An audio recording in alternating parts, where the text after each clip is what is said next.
guys, welcome to the video. In this tutorial we'll be creating a bloodshot eyes effect which works great for horror or zombie related artwork.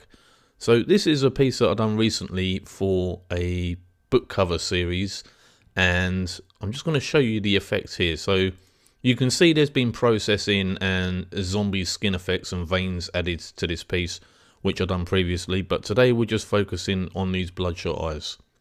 So here I've got a layer group, and I'm just going to show you before we go ahead what the effect looks like at the end. And a small breakdown of this: we have an eye mask for creating the selection area. We have the levels, which is where the bulk of the effects happens. We have some very subtle kind of color effects, and here we have the brightening of the iris, which I cover in another tutorial. So let's just get going on that. We'll hide that group and we'll create a new layer.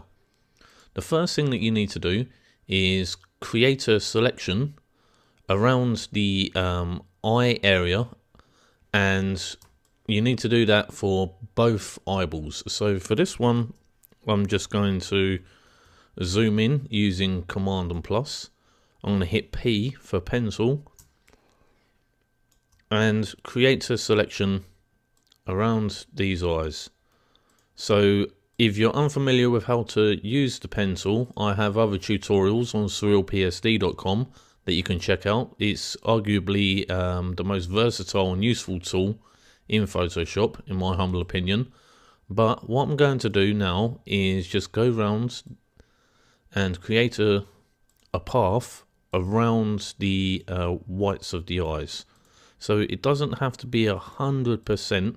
Just try and get it as good as you can.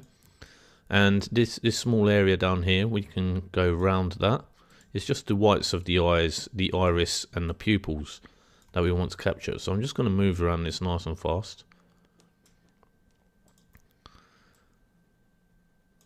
You can use your own techniques or your own methods to do this, but the pencil brings the best results. So I'll close the path, and that's one path area there. And what I'm going to do now is just do the same, but for the second area. I may go over those eyelashes here. So a bit of time-lapse magic and I'll get that done.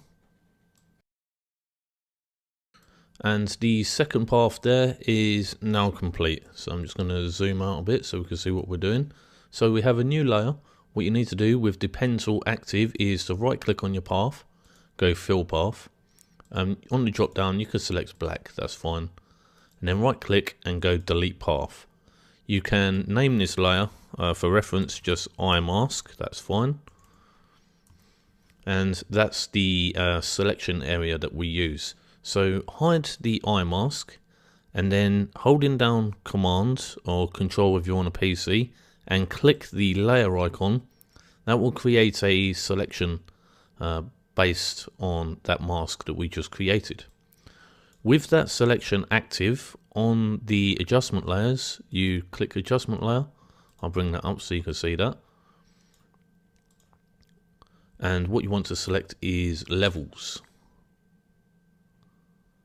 Now with the levels, if you pull the middle slider to the right, that will darken the eye areas considerably. You'll see it's making the pupil and the iris go dark as well, but that's fine. You don't need to worry about that for now.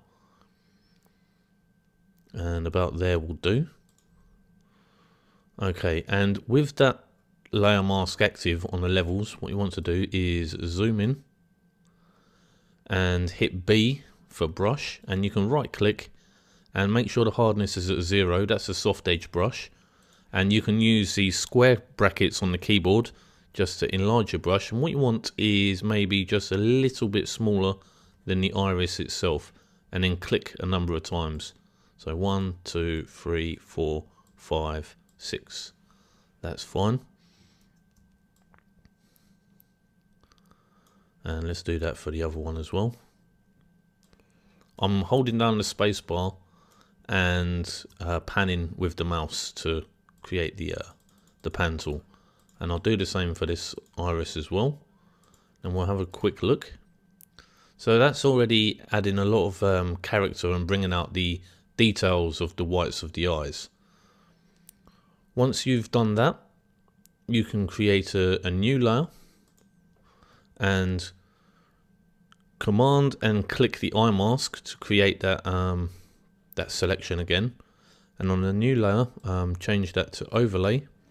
What you want to do is pick a darkish red and hit B for brush, and just taking around the edges, and this will accentuate the reds considerably. So we'll just do that around there. I'm panning again using the space bar on the keyboard.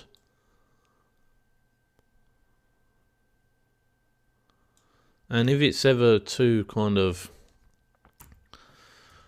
strong the effect, you can switch to E, which is eraser, make it a large soft edge eraser, and you can always taper back the effect to lessen the intensity. So let's just take that out a bit, see how we're looking. Command D, and that's already looking quite good. That's getting there. If it's too strong, you can always pull the opacity down. On the top right of the layer stack, you can take that opacity down. Now for the original, I'm just gonna, these ones that I've been working with, I'm just gonna select all of them by holding down Shift and clicking, and then go Command and G, and that creates a group, so I can hide and show that all in one go. I'm gonna show the other one here, the one that we did before. You'll notice that the irises have been brightened, which I covered in another tutorial. I'm just going to show you how to do that really quick because it might be helpful for you.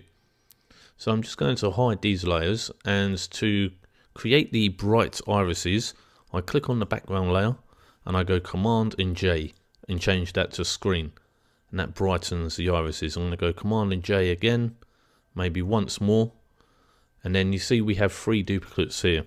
And I'm just going to go Command E, that will merge down, so that's just one layer. So I'm going to move this up here to the group that we've just been working with, and I'm going to add a layer mask. And the layer mask by default is white, so Command and I to invert that to black.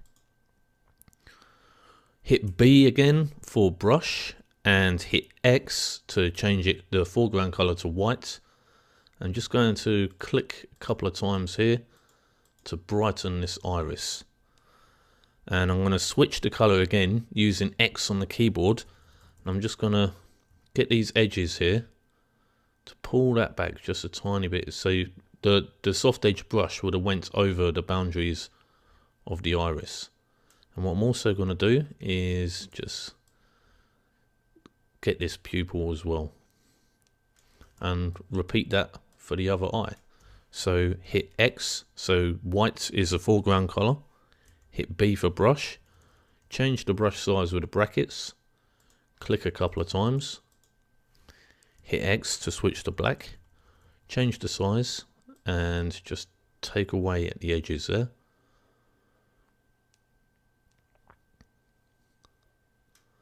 And get the pupil, make sure that's black. Okay, I'm just going to show the levels now, and the red on the overlay layer, which is a nice rich red. You see I took the opacity back a tiny bit. Now you may notice that these edges are quite sharp and unnatural. So for instance, I can click on the levels there, select the blur tool and put strength to 100. We'll take that size down using the square brackets on the keyboard, and you can just go along the edges of this and make the edge more natural. You can see this line here, ignore that, that's from a previous effect.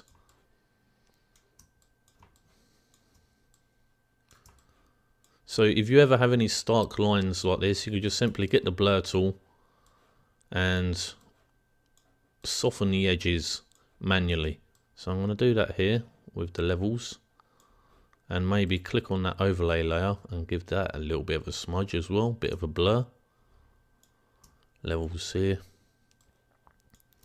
just soften up the edges, make it a bit more natural, and there we go.